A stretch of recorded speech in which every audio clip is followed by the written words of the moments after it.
Hello and welcome back. তো আজকে আমরা চলে এসেছি কমার্শিয়াল বাংলা সিনেমা রিভিজিটের নেক্সট এপিসোড নিয়ে। আপনার যদি এই সিরিজটা ভাল লাগে একটা লাইক দিয়ে দেবেন। তো আজকের কথা হচ্ছে রবি কিনাগি, মিঠুন চক্রবর্তী, জিৎ অভিনীত খুবই প্রশংসিত এবং পসিবলি আ সাকসেসফুল সিনেমা 'যুদ্ধ' নিয়ে। সিনেমাটার ২০ বছর হয়ে গেল যখন রিলিজ করেছে। তো আমি ভাবলাম এটা নিয়েও একটা রিভিজিট করা যাক। তো স্টোরির ব্যাপারে আমরা সবাই জানি। যদি না জেনে থাকেন তো জেনে নিন যে মিঠুন চক্রবর্তী যার নাম হচ্ছে অগ্নিশ্বর রায়, সে প্রচন্ড রগচটা, প্রচন্ড স্ট্রিক্ট গুন্ডাদের কাল, একজন পুলিশ ইন্সপেক্টর।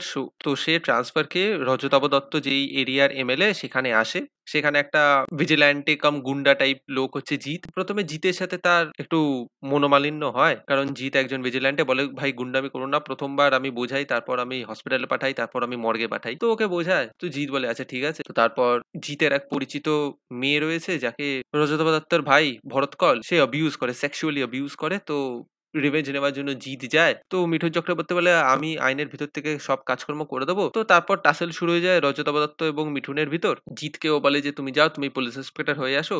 জিত ফেরত এসে দেখে যে মিঠুন চক্রবর্তী এখন একজন ভিজিল্যান্টে। কেন, কি কারণ, সে কেন পুলিশের চাকরি ছেড়ে একজন গুন্ডা হয়ে গেল, সেই নিয়ে হচ্ছে পরবর্তী গল্পটা। বাকিটা জানতে হলে আপনারা দেখে নিতে পারেন। যুদ্ধ ফ্রিতে ইউটিউবে এখন অ্যাভেলেবেল রয়েছে। আর নাহলে আপনারা জিও হটস্টারে পেয়ে যাবেন। তো সিনেমাটার ভালো দিক দেখুন, ২ পৃথিবীর আগে জিৎ এরকম একটা টু হিরো সিনেমা করেছিল যেখানে দুজনকে well balanced, equal amount off screen presence, equal amount off screen time দেওয়া হয়েছিল। দুজনকে ইকুয়াল ইম্পর্টেন্স দেওয়া হয়েছিল। সব ট্রোপ মেনে নেওয়া সত্ত্বেও দুজনের ভিতর কেমিস্ট্রি যথেষ্ট ভালোভাবে কাজ করেছিল এবং তাদের ভিতর একটা দাদা ভাই বাবা ছেলের একটা গ্রাফ মতন ছিল। এবং তারপর গিয়ে একটা জিনিস দেখবেন যে ১ম এ জিৎ ছিল ভিজিল্যান্টে, ও ছিল প্রচন্ড একটা কড়া ইন্সপেক্টর। জিনিসটা পুরো ফ্লিপ হয়ে যায় সেকেন্ড হাফে গিয়ে।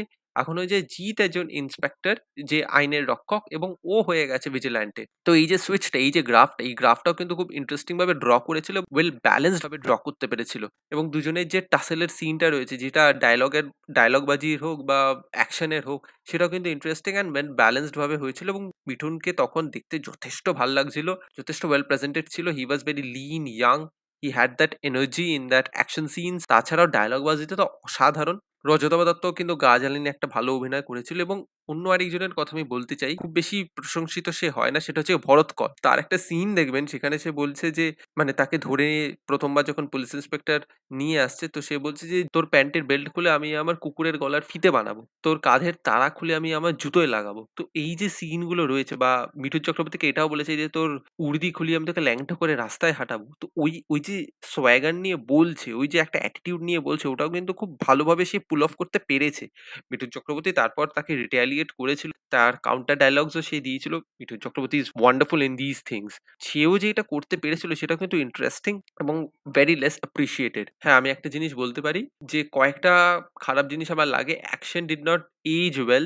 এবং দেবশ্রী এবং মিঠুন চক্রবর্তী যখনই সিনেমা করেন, দুজনের ভিতর একজন তো মরবেই মরবে এবং সেই প্রথা এখানে ফলোড হয়। এবং কোয়েল মল্লিকের রোলটাও পরে গিয়ে একটা সাইড ক্যারেক্টার হয়ে যায়, সাইড ট্র্যাকড হয়ে যায়। তার তেমনি বিশেষ কিছু করারও ছিল না। সে স্টোরিটাকে তেমনিভাবে সার্ভও করেনি। হ্যাঁ, এটা অনেকে বলে মশালের থেকে ইন্সপায়ার্ড। হ্যাঁ, ফার্স্ট হাফটা আমি বলতে পারি মশালের থেকে ইন্সপায়ার্ড। সেকেন্ড হাফটা কি খানিকটা জায়গায় চেঞ্জেস করে।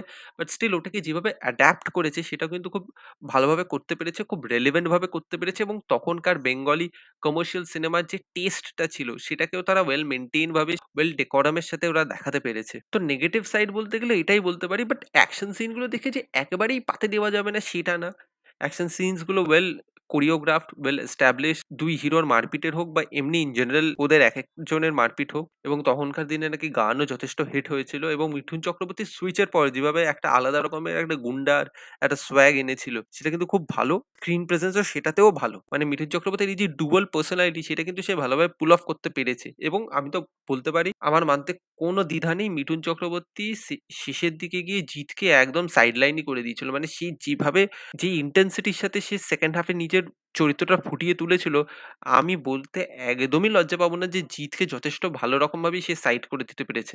এবং সেটা মানতেও কোনো অসুবিধা নেই। এবং আমি ড্যাম সিওর জিত ফ্যানরাও সেটা মানতে পারবে। কারণ হি ওয়াজ দ্য সিনিয়র আর্টিস্ট। সে পারবে। সেই গুরুদায়িত্বটা সে টেনে নিয়ে যেতে পারবে এবং সেটা সে যথেষ্ট ভালোভাবে পেরেওছে। তো one of the finest adapted screenplay হলেও one of the finest two hero cinemas, যেটা লাস্ট ২০ বছরে একবারই হলো সেটা পুল অফ করতে পেরেছে জিৎ। তাছাড়া অনেকগুলো অনসাম্বল কাস্টের সিনেমা হয়েছে কিন্তু এরকমভাবে 'two hero' cinema trope based হয়েও দেখুন এরকম যে দুজনের মারপিট হবে তারপর দুজনে একসাথে হয়ে যাবে, সেটা কিন্তু আমরা 'আমার আকবার অ্যান্টনি' হোক, 'প্রতিকার' হোক, তো ওইগুলো আমরা প্রতিবার দেখেছি। কিন্তু এখানে তবুও সেই জিনিসটা ওরা নতুনভাবে প্রেজেন্ট করতে পেরেছে। রবি কেনাগি এই জিনিসগুলো খুব ভালো পারে। হিরোদের এলিভেশনটা সে দিতে পারে এবং সেটা যে করতে পেরেছে ২০ বছর পরও কিন্তু এখন এই জিনিসটা রেপ্লিকেট করা এখন যথেষ্ট কঠিন হয়ে উঠেছে আমাদের বাংলা সিনেমার জন্য। তো আমি হাইলি রেকমেন্ড করব আপনারা যদি না দেখে থাকেন YouTube এ নিশ্চয়ই দেখুন এবং আপনারা কিন্তু এনজয় করবেন। হ্যাঁ, অ্যাকশনটা একটু ডেটেড লাগতে পারে কিন্তু তাছাড়া আপনারা কিন্তু যথেষ্ট এনজয় করবেন। বিশেষ করে সেকেন্ড হাফটা।